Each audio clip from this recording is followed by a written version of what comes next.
Hey y'all, welcome back to another video. If you are new here, my name is Rhonda. Make sure you subscribe to my channel down below and follow me on Instagram and TikTok for all of the things. And if you are a returning subscriber, thank you so much for sticking with me. Now let's get into the video.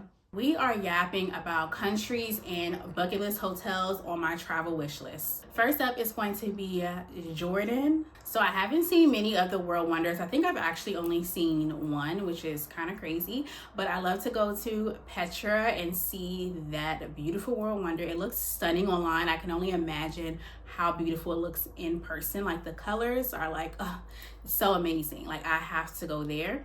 I also have to go to the Dead Sea.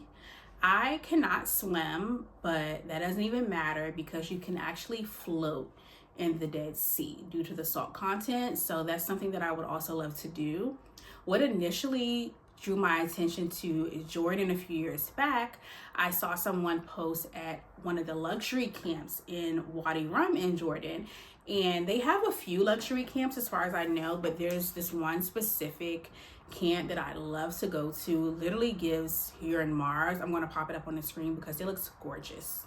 So the next hotel would be more of an R&R, a little rest and relaxation type of trip. It is going to be the Silver Sands, which is in Grenada. I initially came across this hotel because someone posted the pool, just the whole like pool area. And I believe it's one of the largest infinity pools. I won't say the world because that would be crazy.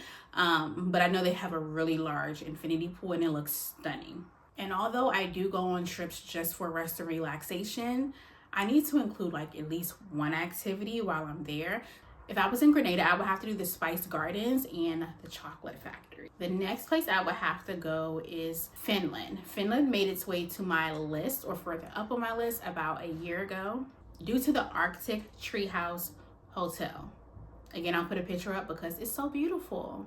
Now, I am obsessed with all things Christmas and all things holiday. And in this city that hotel is located in, they also have a Santa Claus village. Excuse me? I get to go see Santa. Then in addition to seeing Santa, you can also see the Northern Lights. It just sounds like the perfect vacay. It will be cold, but I want to get the whole experience. And then I would also do dog sledding if I was there too. I mean, it's really adventurous mode these days. I don't know how long it's going to last, but I would definitely do that if I were to go to Finland. Next is for my Game of Thrones people. I was late to the party, not gonna lie, when it comes to Game of Thrones. I watched it like when it was off of the air, so I didn't get to experience it in the moment like everyone else. But after I did experience it, I was like really into it. So I love to go to Malta, which is in Europe, just like Finland. And literally, like, I think someone had mentioned that it was a Game of Thrones location, or I like Google Game of Thrones locations, one or the other. I can't remember which one I did first, but I would definitely go. I believe season 1, King's Landing, is actually located in Malta. In addition to that, if you're a big like Popeye lover, Popeye's Village is located in Malta as well. And even like not including that, I love anything that has like an old city feel. And that's the vibe that I get when I see photos of Malta online. It seems rather small, so I feel like you don't need a super long time to explore. But that's where the 2-for-1 comes in for me. I love a 2-for-1 vacay where I can go to 2 cities or visit 2 countries that are pretty close to each other. So if I were to do Malta, then I would do somewhere like in Spain or another country nearby to get me that little 2-for-1.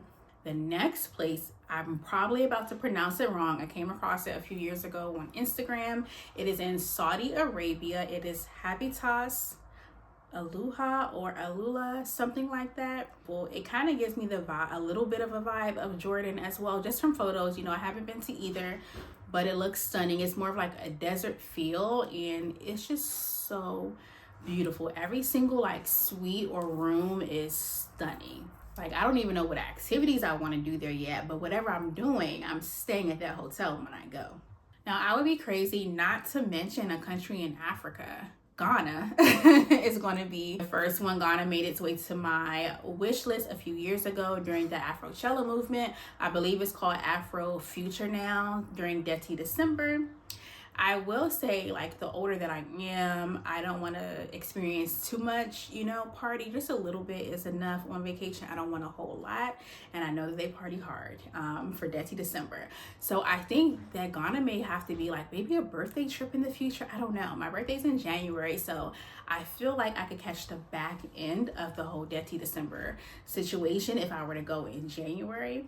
Not to mention they have beautiful botanical gardens. I'm really obsessed with botanical gardens these days. Next would probably have to be Senegal, which is also located in Africa. I believe it's in West Africa as well. Senegal made its way to my list from this excursion that is so frightening.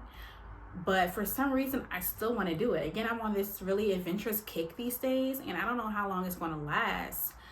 But this creator who actually lives in the DMV area as well, she did like this lion walk, which seems absolutely crazy, but I feel like I could do it, y'all. I feel like I could do anything these days.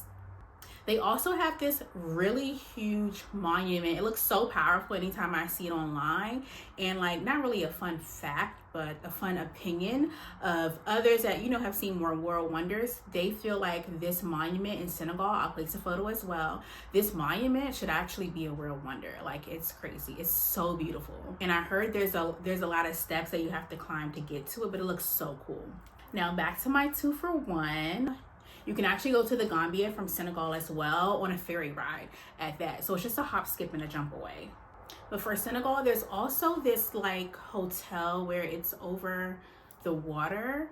I cannot remember the name of it, but I feel like I would want to stay there, and then I would want to stay at a second hotel just so I could experience both. They also have a pink sea that I would love to visit as well. So I feel like there's a lot to do there. The last place that I want to mention today is Panama. I feel like I'll go there sooner than later, and I feel like I can get the perfect balance of rest and activities going out or whatever. I would love to go to Tobago Island, do like a little, you know, little boat trip type of situation. Anytime water is around, like a boat trip is necessary, or a boat day. If you are into a lot of Netflix series and you've watched Money Heist, I believe the island at the end is San Blas, and that's also located in Panama. The only thing about it is it's a bit of a hike. You have to take like a bus, and you have to actually get on a boat. So I think it's a rather long, you know, excursion. So I don't know, I would still want to go because the water looks so beautiful. Then I would love to visit the Casca Viejo neighborhood, possibly even stay there. The photos that I've seen actually remind me of the Wallet City in Cartagena, Colombia. So I feel like I would have to go there. I've also heard it's a great place for solo travelers. I feel like I would be right in my zone in Panama.